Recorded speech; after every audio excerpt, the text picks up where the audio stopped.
तो फिर से एक तड़कता भड़कता वीडियो में आप सबका स्वागत है। जैसा कि हमने पिछले वीडियो में देखा था कि बोरुटो लोग ने ककाशी सेंसर को हरा दिया था और अब सभी लोग एक चूनिन बन चुके हैं, आई मीन गेनिन बन चुके हैं। लेकिन आने वाले मिशंस में क्या होगा वो सब कुछ हम जानेंगे आज के इस वीडियो में। तो चलिए शुरू करते हैं बिना किसी देरी के लॉर्ड माद्रा उचिया का नाम लेकर। तो भी वीडियो के स्टार्टिंग में शारदा बोलती है कि वो आज भी लेट हो गया, आखिर वो करता क्या है। तो मिज़की बोलता है तुम सच में बोरुटो पर बहुत ही ज्यादा गुस्सा करती हो। हाँ, शारदा कहती है कि हाँ, क्योंकि मुझे लाइफ में कुछ करना है, इसलिए मुझे लेट होने का कोई भी शौक नहीं। वैसे तुम्हारा क्या? हाँ, तुम्हारी लाइफ का मिशन क्या है? मिज़की बोलता है मुझे नहीं पता, शायद जो बोरुटो करना चाहेगा मुझे भी वो करना है। फिर शारदा पूछती है कि क्या उसने कभी खुद डिसीजन लिया भी है या फिर नहीं। तो मिज़की कहता है कि एक्चुअली ये सब कुछ मैंने ही अपने लिए डिसाइड किया है। फिर हम पास देखते हैं जब मिज़की बहुत ही ज्यादा तकलीफ में था, तभी ओरोचिमारू बोलता है कि लगता है कि तुम उठ गए, पता नहीं मिज़की लैब में क्या कर रहा था। देन नागराज बोलते हैं कि फिक्र मत करो, तुम जल्दी ठीक हो जाओगे,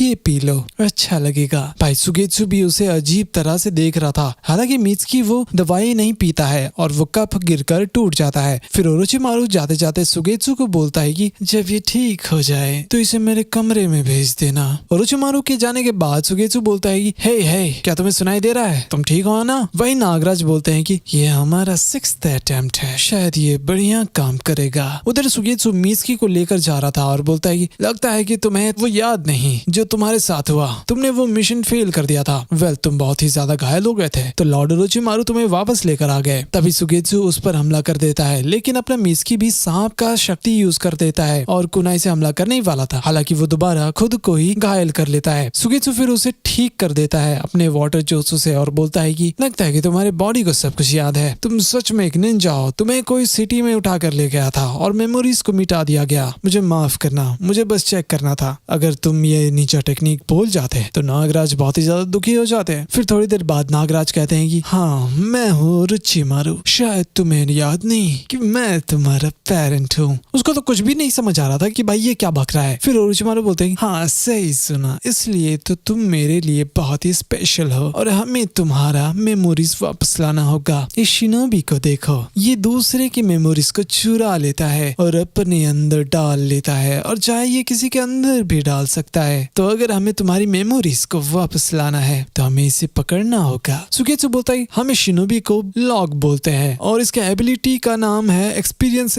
स्टीलिंग। फिर नागराज कहते हैं कि हम दोनों को वहीं पर जाना होगा इसे लेने के लिए। मिज़की कहते हैं रुक जाओ, हम लोग पिछली बार वहां पर क्या कर रहे थे बताओ मुझे। नागराज कहते हैं हाँ, क्योंकि हमें उसे इंटेल लेना था, उसे जिंदा पकड़ करके। मिज़की बोल रही आपने कहा कि आपका नाम ओरोचिमारू है राइट, और आप मेरे साथ गए थे मिशन में, तो हो सकता है कि उसने आपका भी मेमोरी ले लिया होगा। और आप पहले ये बताओ कि आप मेरे पिता हो या फिर मदर। भाई ये क्या मजाक है, उसे डाउट होना भी चाहिए। खैर, फिर नागराज बोलते ही विश्वास करो ये सब कुछ से मुझे कोई फर्क नहीं पड़ता। तुम्हें पता है ना कि मैं लेजेंडरी सानिन हूँ, मैं कोई आम शिनोबी नहीं हूँ। मिज़की बोलता है तो फिर आपने मुझे ऐसे शिनोबी को इस मिशन के लिए क्यों चुना? नागराज बोलता है शायद तुम अपने आप को कमजोर समझ रहे हो, लेकिन मैंने पहले ही बोल दिया कि तुम बहुत ही ज्यादा स्पेशल हो। शायद तुम्हें याद नहीं, लेकिन ये पेरेंट और चाइल्ड का कनेक्शन बिल्ड करने के लिए है और तुम्हें मेरी सारी बातें माननी होगी। मिज़की रोने लग जाता और कहता है कि आखिर मैं कौन हूँ, मुझे बस यही जानना है और कुछ भी नहीं। थोड़ी देर बाद दोनों उस जगह पर पहुंच जाते हैं। नागराज बोलते हैं कि इसके आगे हमें लॉग मिल जाएगा और तुम्हें वहां पर जाकर उसे लाना होगा। मैंने पिछली बार भी तुम्हें इस काम के लिए लाया था क्योंकि ये काम सिर्फ तुम ही कर सकते हो। तुम्हारे पास वो पावर है जो बहुत ही ज्यादा स्पेशल है। मैं बता दूंगा कि उसे यूज कैसे करते हैं। वहीं कैसल के अंदर वो लॉग बैठा हुआ था, शायद उसे एहसास हो चुका था। वहीं बाहर मिज़की उस बैरियर को टच करता है और पूरा एरिया साफ होने लग जाता है। भाई तो जादूगर निकला। फिर दोनों उस कासल में पहुंच जाते हैं, लेकिन लॉग उनका ही इंतजार कर रहा था और बोलता है कि तुम्हें शायद यहाँ आने की जरूरत नहीं थी, मैं खुद तुम्हारे पास आने वाला था ताकि मैं उसे खोल सकूं। फिर वो पैरालिसिस jutsu का यूज करता है। भाई मिज़की तो हिल ही नहीं पाता है, लेकिन नागराज बोलते हैं कि ये नौटंकी करना बंद करो और इज्जत से मुझे याददाश्त वापस करो। लॉग को भी समझ आ गया था कि ये jutsu ओरोचिमारू पर तो काम नहीं करेगा। फिर वो सीधा हमला करने के लिए चला जाता है। अब होना क्या था, दोनों के बीच भयंकर बैटल होता है। यार ये नागराज को बैटल करते हुए देख मजा ही आ जाता है। लॉग जब भी हमला करता था, लॉर्ड ओरोचिमारू उसे बचकर अपने नाक से उसे पकड़ लेते हैं, लेकिन ओरोचिमारू को भी समझ आ गया था कि उसका आर्मर बहुत ही ज्यादा स्ट्रॉन्ग है। फिर लॉग कोई jutsu यूज करता है, आई मीन कोई निंजा आर्ट था, और धीरे धीरे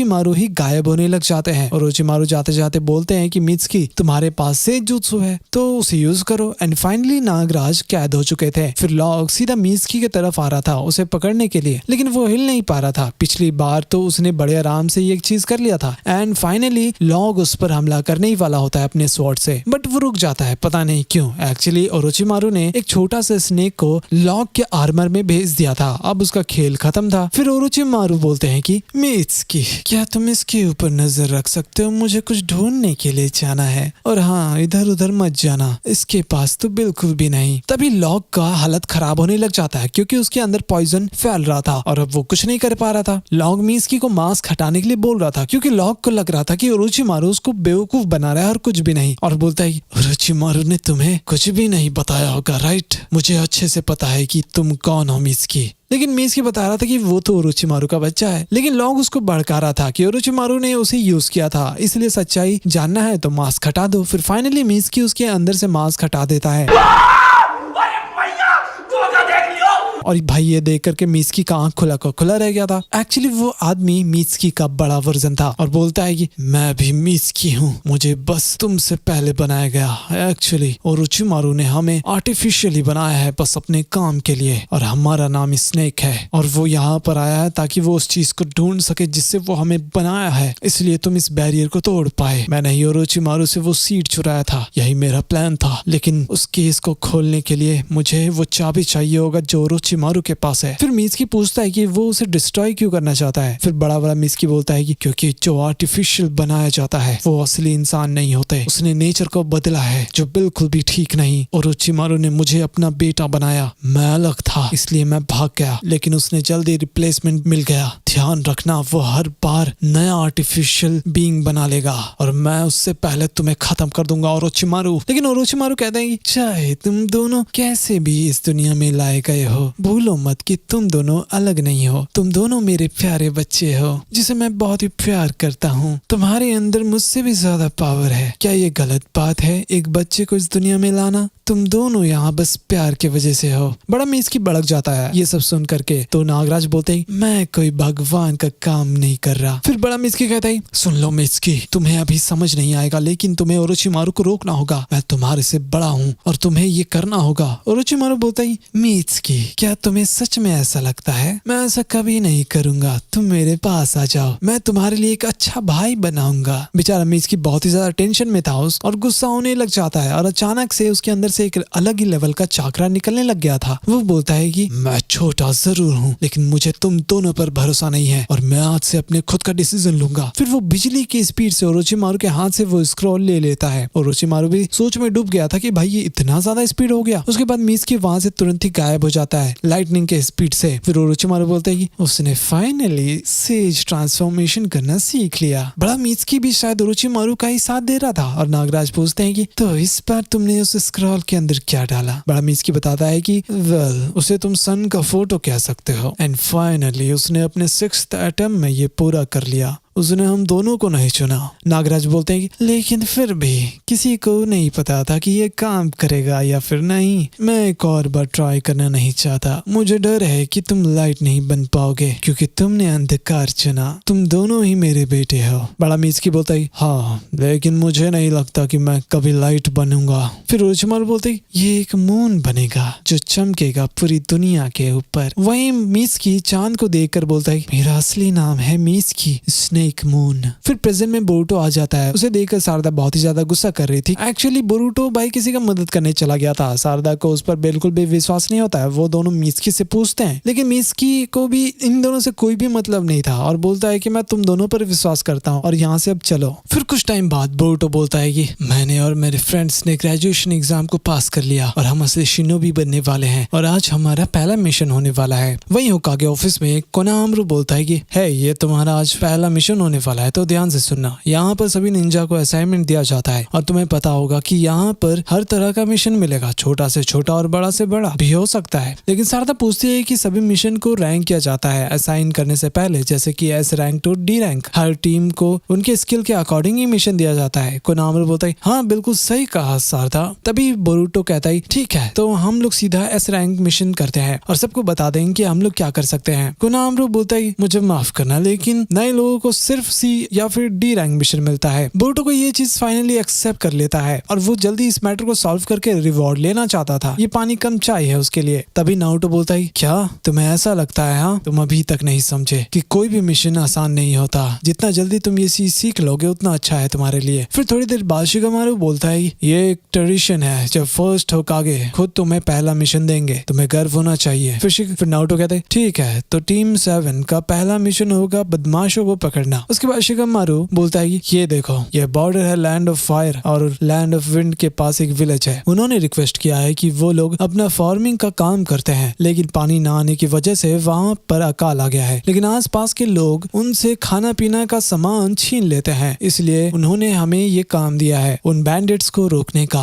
बोरुटो बोलता है, हमें अब फार्मर को रोकना होगा ताकि वो लोग बैटल ना करें। ये तो सच में आसान काम है। लेकिन कोनोहामारु से समझा रहा था कि मिशन को हल्के में मत लिया करो भाई। उसके बाद शारदा भड़क जाती है और कहती है, गाइस, शायद ये पागल हो गया, लेकिन मुझे इसके साथ मत जोड़ना। फिर सभी लोग बहस करने लग जाते हैं। तो नारुतो कहता है, चाहे तुम्हें डी रैंक मिशन मिले या फिर कोई और, अगर तुम ध्यान नहीं दोगे तो तुम्हारा बुरा हाल हो सकता है। तो टीम वर्क पर काम करो और हार कभी मत मानना। वहीं घर पर हिनाटा बोलती है कि बोरुटो, तो तुम अपने पहले मिशन पर जा रहे हो। हिमा भी बोलती है कि तुम आज बहुत ही खुश दिख रहे हो भाई, क्या कुछ बात है क्या? लेकिन बोरुटो बोलता है कि ऐसा लग रहा है क्या? वैसे मॉम, आपका पहला मिशन क्या था? फिर हिनाटा सोचने लग जाती है और बोलती है कि मैं तो हमेशा नर्वस हो जाती थी, वो समय ही बहुत अलग था, इसलिए उसे उतना एक्साइटमेंट नहीं हुआ। फिर बोरुटो अपने मिशन पर जाने के लिए तैयार हो जाता है और सबको गुड बाय बोल करके निकल पड़ता है और कहता है कि मैं उस बुढ़ाऊ को दिखा दूंगा कि ये मिशन पानी कम चाय है। एंड फाइनली कोनोहामारु तीनों को लेकर निकल पड़ता है मिशन के लिए। वहीं नारुतो कहता है कि जाने से पहले मैंने कोनोहामारु को सारा डिटेल दे दिया है। लेकिन शिगामारु को दाल में कुछ काला जरूर लग रहा था। वैसे शिकड़ाई भी मिशन पर जा रहा था। दोनों बहुत ही ज्यादा अजीब फील कर रहे थे क्योंकि दोनों के बेटे को आज पहला मिशन दिया गया है। वहीं हम लोग शिकड़ाई को देखते हैं जो एक लेडी का सामान लेकर जा रहा था। उसको गार्डिंग का काम मिला था, लेकिन वो लोग नौकर बनकर रह गए थे। जो उस लेडी को ढेर सारा शॉप दिखाने के लिए ले जा रही थी और वो खाने का जुगाड़ भी कर लेगी। वहीं नारुतो बोलता है, मुझे पता है कि शिकड़ाई अच्छा ही करेगा, फिक्र मत करो। वहीं बोरुटो लोग निकल पड़ते हैं तो शारदा बोलती, मेरी बात सुनो, तुम ऐसा कोई भी काम नहीं करोगे जिससे मेरा मार्क्स खराब हो। मैं होकागे बनना चाहती हूँ तो प्लीज कोई कांड नहीं करना। पीछे से मिसकी भी बोलता है, तुम लोग तो सच में मियाँ बीवी के जैसे लड़ते हो। ये सुनकर दोनों ही भड़क जाते हैं। फिर थोड़ी देर बाद कोनोहामारु लोग रुक गए थे और वो कहता है कि टीम 7 हम लोग पहले मिशन पर जा रहे हैं, लेकिन मेरी बात सुनो। होकागे ने पहले ही बता दिया, लेकिन हर मिशन के पीछे टीम वर्क मैटर करता है। लेकिन बोरुटो कहता है कि हाँ, हमने बहुत बार सुन लिया है, ये बहुत ही बोरिंग काम है। शारदा कहती है कि थोड़ी देर के लिए अपना मुंह बंद रखो और सेंसे को बोलने दो। उसके बाद कोनोहामारु बोलता है, हाँ, एक और चीज जो हर मिशन को कामयाब बनाता है, जो है कि खतरा महसूस होते ही तुम अकेले कुछ भी नहीं करोगे। हम एक टीम बनकर काम करेंगे, समझ गए? खुद से करने की कोई जरूरत नहीं है। शारदा बोलती है, ये सब कुछ तुम्हारे लिए है क्योंकि सबसे ज्यादा कांड तुम ही करते हो। मिसकी भी इसमें एग्री कर रहा था। तभी अचानक झाड़ी से आवाज आ रहा था तो सभी लोग चौकन्ना हो जाते हैं। लेकिन कोनोहामारु शांत था। एक्चुअली वहाँ पर सुअर लोग आ गए थे। वो अपने बच्चों के साथ कहीं जा रहा था। फिर कोनोहामारु बोलता है, तुम्हें तो ये भी नहीं पता कि कौन सा खतरे से डरना है और किससे नहीं। हाँ, मुझे बहुत ही काम करना होगा, चलो। फिर थोड़ी देर चलने के बाद वो लोग विलेज के पास पहुंच जाते हैं। कोनोहामारु बोलता है कि इस ब्रिज के दूसरी और वो विलेज है जहाँ पर हमें मिशन करना है। तभी वो लोग देखते हैं कि ब्रिज तो आधा अधूरा था। आई थिंक किसी ने चुरा लिया था। क्या मतलब बिहार का ब्रिज है। फिर कोनोहामारु जाकर बेल बजाता है तो वहाँ उस पार से एक आदमी कहता है, मुझे लगता है कि ये लोग लीव के शिनोबी है, लेडी कीरी। फिर वो लेडी कीरी भी देखती है और बताती है कि ये लोग तो बहुत छोटे हैं, ये लोग क्या ही मदद करेंगे। एंड फाइनली उनके लिए ब्रिज को नीचे कर दिया जाता है और सभी लोग जाने लग जाते हैं। उस पार एक बुढ़ा आता है वेलकम करने के लिए, जो बहुत ही प्यार से वेलकम करता है। फिर कोनोहामारु को बगल में कुछ दिखाई देता है और पूछता है कि ये क्या है। तो बुढ़ा बताता है कि ये लोग टोल देते हैं ब्रिज को क्रॉस करने के लिए और उनके विलेज का हालत बहुत ही ज्यादा खराब है। और ये जो ब्रिज है इसे पहले के लीडर ने बनाया था और उनके वजह से ही ये विलेज काफी ज्यादा बेहतर हो चुका है। पूरे विलेज को ही परिवार मानते थे, उन्होंने अपना जान भी लगा दिया। कोनोहामारु बोलता है कि तो ये पहले के लीडर ने किया था, क्या वो रिटायर हो गए? बुढ़ा बोलता है कि मुझे माफ करना, लेकिन वो 3 महीने पहले ही गुजर गए थे और उनकी बेटी यहाँ की लीडर बन गई है। मैं ये सुनकर कोनोहामारु को कुछ समझ आ रहा था कि ये तो वही समय है जब विलेज पर हमला हुआ था। आई मीन शुरू हुआ था हमला होना। तो बुढ़ा बोलता है कि हाँ, और फिर हमारे विलेज पर बहुत ही ज्यादा परेशानी होने लगा। उसके बाद वो बुढ़ा सबको लेडी कीरी के पास ले जाता है। सभी लोग झुककर अपना रिस्पेक्ट दे रहे थे। बोरुटो बोलता है कि ये तो बहुत ही ज्यादा छोटी नहीं लग रही। लेडी कीरी बोलती बोलती तो आप लोग हो लीफ से, मुझे आप लोगों से कुछ सवाल करना है कि आपने छोटे लोगों को क्यों भेजा है, क्या शिनोबी की कमी हो गई थी वहाँ पर। बोरुटो ये सुनकर भड़क जाता है और कुछ बोलने वाला था, लेकिन कोनोहामारू उसे रोकता है और कहता है कि मैं आपको आश्वासन देता हूँ कि ये सभी लोग स्किल्ड शिनोबी है। लेडी किरी बोलती ठीक है, मैं तुम्हारे ऊपर विश्वास करती हूँ, लेकिन एक और बार मैं रिक्वेस्ट को समझाती हूँ। इस साल हमारे यहाँ ज्यादा फसल नहीं हुआ क्योंकि बारिश ही नहीं हुआ, जिसकी वजह से हमें बहुत ही परेशानी हो रही थी। बहुत सारे लोग जो पेल ब्लू वैली से हैं, वो लोग बार बार विलेज आ रहे हैं हमला करने के लिए और सामान चोरी करके ले जाते हैं। कोनोहामारू बोलता है हाँ ये हमें पता है और हमारा मिशन है इन सबको रोकने का ताकि वो दोबारा हमला ना करे। किरी बोलती है ये पहले का रिक्वेस्ट था, लेकिन हम खुद एनिमी को रोक चुके हैं और इसमें हम लोग कामयाब हो गए, लेकिन उन्होंने शिनोबी को हायर करना शुरू कर दिया है। भाई ये सुनकर कोनोहामारू चौंक जाता है और तीनों को बाहर जाने के लिए बोलता है। शारदा फिर बोरुटो को खींच कर ले जाती है। उसके बाद कोनोहामारू बोलता है कि इस वजह से ये मिशन रैंक बी और उससे ऊपर भी हो सकता है, मैं गेनिन के साथ इसे हैंडल नहीं कर पाऊंगा। वहीं बाहर बोरुटो लोग सोच रहे थे कि पता नहीं अंदर क्या ही बात हो रहा होगा, शायद उनको अब घर जाना पड़े क्योंकि ये शिनोबी का मामला है, लेकिन बोरुटो जाना नहीं चाहता था। फिर शारदा भी बोलती है कि हाँ तुम सही कह रहे हो, हमें ऐसे ही मिशन को छोड़कर नहीं जाना चाहिए। सभी लोग सोच रहे थे कि उनको सेंसे को कन्विंस करना होगा ये मिशन को पूरा करने के लिए। तभी किसी का चिल्लाने का आवाज आता है, तो ये लोग जाकर देखने के लिए चले जाते हैं। एक्चुअली वहाँ पर एक शिनोबी आ गया था जिसने एक आदमी का खेल ही खत्म कर दिया था। अब होना क्या था, बोरुटो सीधा चला जाता है उसे बेड़ने के लिए। हालांकि बोरुटो को भी समझ आ जाता है कि ये शिनोबी बहुत ही ज्यादा स्ट्रांग है और भाई बोरुटो का खेल भी खत्म हो सकता है, लेकिन तभी वहाँ पर कोनोहामारू आ जाता है और उस शिनोबी को रोक लेता है। उसके बाद वो भड़क जाता है कि ये तो लीफ के शिनोबी है और फिर वो दोबारा हमला करता है, लेकिन अचानक से कोई आकर फ्लैश का यूज करता है और वो शिनोबी गायब हो चुका था। फिर कोनोहामारू बोलता है कि अब हम पीछे नहीं हट सकते वरना लीफ का नाम भी खराब हो जाएगा। तभी लेडी किरी आ जाती है देखने के लिए, तो कोनोहामारू बोलता है कि एनिमी ने हमला किया था लेकिन वो स्टोरेज के लिए नहीं आया था, तो मुझे सच्चाई चाहिए, जो भी है बताओ मुझे। फिर वो लेडी बोलती है कि फिक्र करने की जरूरत नहीं है,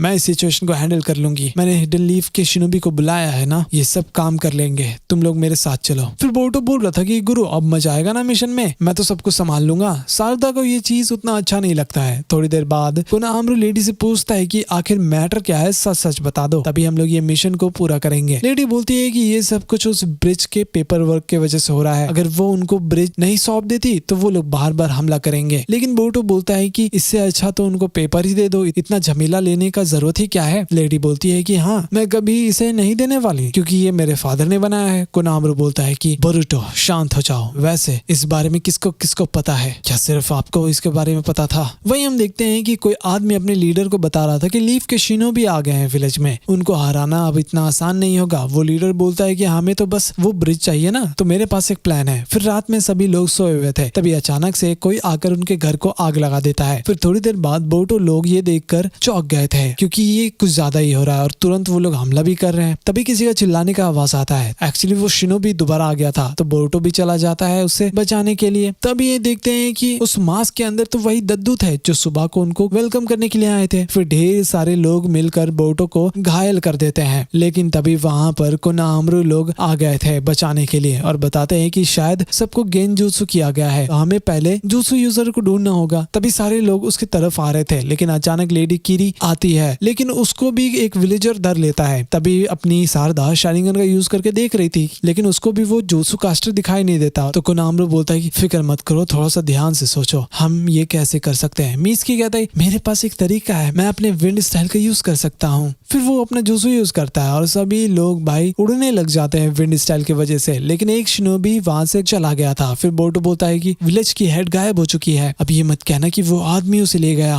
लेकिन कोनोहामारू बोलता है मैंने बोला ना, कुछ भी अकेले करने की जरूरत नहीं है। तो भाई लोग ये वीडियो यहीं पर समाप्त हो जाता है, लेकिन अगर तुम लोगों को और भी वीडियोस देखना है तो लिंक तुम्हें डिस्क्रिप्शन में मिल जाएगा, वो जरूर चेक कर लेना। एंड मिलते हैं अगली वीडियो में, तब तक के लिए बाय बाय।